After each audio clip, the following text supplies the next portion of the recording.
Hello everyone, welcome to my YouTube channel, The Truth Hurts. I'm Andrew the Love Doctor, and I specialize in breakups with catching people creeping, lying, and cheating in relationships. Today I'm going to discuss red flag number 173, the newness of a narcissist. I haven't done a video in some time. I've been organizing the 2018 Narcissistic Awareness Convention in New York City, which is coming along very nicely. I will make another video after this to announce the completion of the convention's website for purchasing tickets. However, I'm still grieving the death of my mother. 9 days from now will be 1 year of her passing. So I'm really not in the mood to make videos. This is going to be hard for you to understand because you are a sane person. It's difficult for a sane person to understand insanity.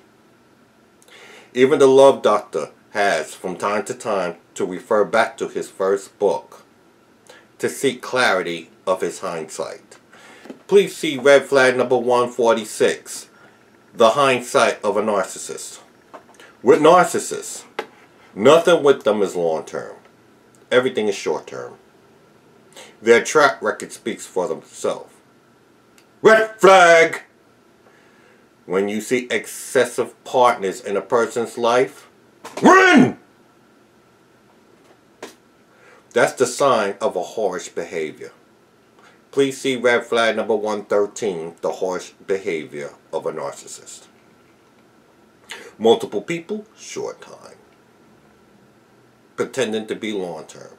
Pretending to be happy.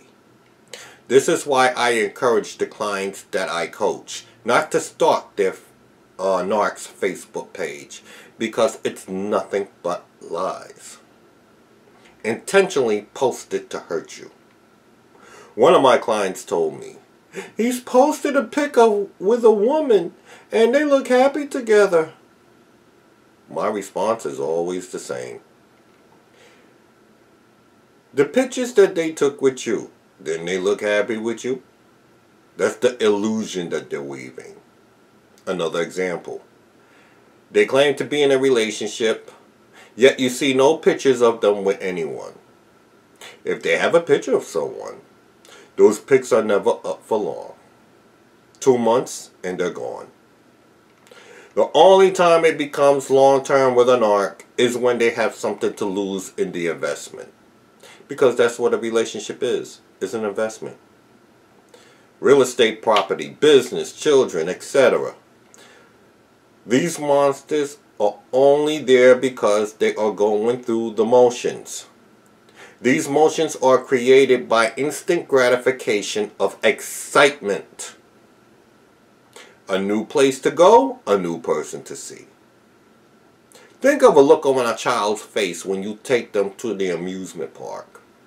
That's how it is with an narc. Instead of rides, it's new location, money, fame, etc., etc., etc. Now, narcs have a short-term attention span. Remember, they are filling a void within themselves. That void is too deep for anything to fill. That's why everything you done for them wasn't good enough for them, nor meant anything to them. There's something missing within them that keeps them wanting more, that keeps them chasing person to person. Narcissists are infatuated with the newness that a new relationship brings. That's the romantic or getting to know someone phase. Once the relationship gets past the newness, they don't know how to handle all the other stuff that comes along with it. And they get bored with the routineness of a relationship. They break that routine by trying their luck with someone else. Thus, the 3 phases of narcissism. Idolization, devaluation, discard. I've discussed this with someone who told a story about a couple where things weren't going well for them.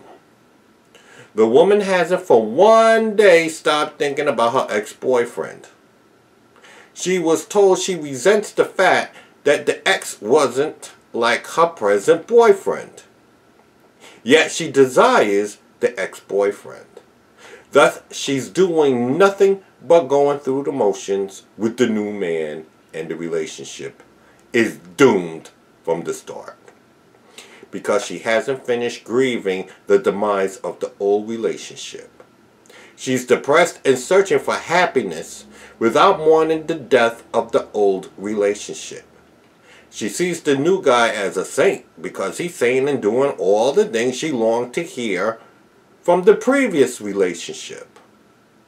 I recently found out that women are not satisfied with a good man. They are content with them. That's two different things. Being content is going through the motions. The phenomenon of why women don't want good guys remains unsolved. Even in my book collection, where I've spoken to over 2,000 people, I couldn't provide you with a logical answer. True story. My consigliere, Answer Man Mike, told me a story of a woman who accepted a marriage proposal. However, she calls her ex and finds herself at the ex's house. And they end up passionately kissing one another. The woman ends up calling the ex's best friend and breaks down crying, telling him she misses her ex. Mike offers to help and creates an intervention. During the intervention, the woman says the guy she's with is a good man. He treats her well, has money, and respects her. He even treats her children well. She loves her man. Mike warned her that if she marries that man, it will be the biggest mistake she ever make. Because she doesn't love him. She wants to argue she loves him. Mike silenced her with one question. If your fiancé is all that great, what you doing here? Red flag! Whenever a person gets silent after a question was asked of them, means they know they are wrong, they don't want to admit it, nor say anything incriminating to keep something from you they don't wish you to know. Or you caught them in a lie. Run! I swear to God. This is woman number 42 response in my first book. A woman! Not coming from a man. Unfortunately, there is more to wanting to be in a relationship than the fact that the person is good to you. There has to be a certain chemistry there, and either there is or isn't. When there is, a woman is more likely to put up with so much crap she wouldn't normally do. Hence, why we are called misogynists. But it is what it is. Pay attention. If just simply a good man who treated me right was all I needed, I'd be married a long time ago. The chemistry and needs that women always talking about is sex. Lilith's quote. Motions is good. I believe everyone has their own personal desires when it comes to a relationship, but are willing to sacrifice when a good man comes along. But in all fairness, if a good man is all women needed and wanted, they will be satisfied. There are other things that women need that are important, and some women are not willing to compromise. Once the dust settles, a woman has to weigh the differences because in fact, no one is perfect. If a man's quality outweighs his deficiencies and she loves him first and foremost, there should be no doubts. Red flag! When a woman is fixated on trivial things such as big penises and sex, chances are they will cheat because there will always be someone with a bigger penis than yours. And they will have sex with them simply because they are intrigued. Run! With all relationships, sex dies. The reality is, and don't let any man tell you different, the best sex, the back arching, mind numbing, toe curling, hair pulling, back raking sex can only last 45 minutes tops. Now there are 24 hours in a day. What are you going to do for the rest of the 23 hours and 15 minutes that are left? Can you talk with the person without getting a headache? Can you stand being around the person? Would you be ashamed to bring this individual around your family and friends? These questions are far more important to answer than whether or not a person can make you scream. I can step on your foot and make you scream.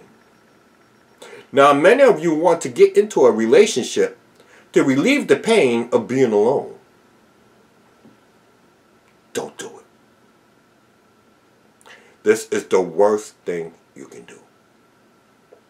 Most people, when they break up, start having sex all over the world to replace the pain of an orgasm. Or to feel needed, they will get into a relationship too soon to ease the loneliness. These are the worst things you can do because all you are doing is grasping for instant gratification. Do not replace time with self-will. I have lived everything I'm telling you, and we're not different. This is factual intelligence based on experience.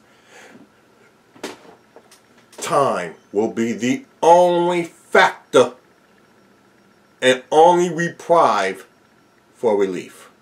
If you fight it, all you will experience is more pain.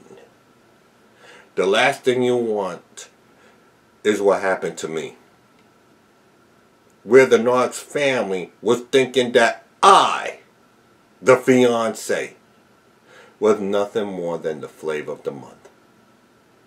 And say to you, we have seen the red flags with Lilith and Andrew. You have a good heart. We were fond of you and know you to be a decent man. I cannot tell you what to do, but don't continue to hurt yourself with something that will never work. It's hurtful to have a family member say that to you, especially when you had nothing but good intentions for that family member. Get yourself together. So you do the picking and choosing. There's women coming on to me, and I turned them down because I'm not ready. And that's a good thing not to be ready. It's better than not being ready and have someone take advantage of you. You've been taken advantage of enough. Take this time to reconnect with yourself and make yourself ready for the love your real soulmate is going to give you back in return. Take this time to self-reflect and get to know you. And make a list of the wants and needs in your life. Not wants. When it comes to your life, finances, career, family, and love. And then compare it, and you will see a big difference. And if you know something about the laws of attraction, you will have to ask, what will make a person you have encountered be attracted to you? Both the good and the bad. And you will see things a little clearer and easier. And your choices become more and more defined and forthright. I want to apologize for you having to go through this. No one should. Just be patient that your soulmate may arrive. Until that time, get rid of the garbage.